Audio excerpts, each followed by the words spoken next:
10वीचा निकाल लागल्याने राज्यातील अनेक घरात पेढे वाटले गेलेत। काही शाळांमध्ये कुणाला 90% मिळाले म्हणून जल्लोष झाला, तर काहींना चक्क 100% ही मिळाले। पण या सगळ्या जल्लोषापेक्षा एका वेगळाच जल्लोष सोलापुरात पाहायला मिळाला। आपल्या लेकाला सगळ्या विषयात फक्त 35% मार्क मिळाले म्हणून सोलापुरातील आई-बापांनी तुफान जल्लोष केला।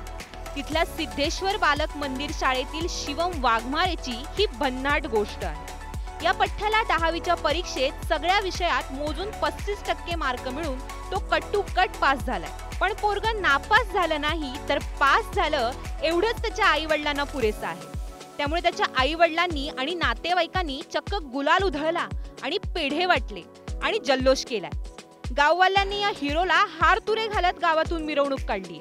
शिवम सचिन वाघमारे माझं नाव। मला सर्व विषयाला 35 पडलेले आहे।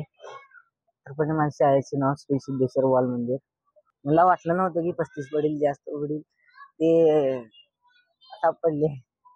पुढे आज अभ्यास करतो, ITI करणार आहे, पुढे कोर्स करणार आहे। खूप छान केले स्वागत, सर्वांचा आभार मानतो की धन्यवाद। माझा मुलगा शिवम सचिन वाघमारे, हे 10वीला मार्क घेतला 35 पैकी 35, प्रत्येक विषयाला 35 मार्क घेतला।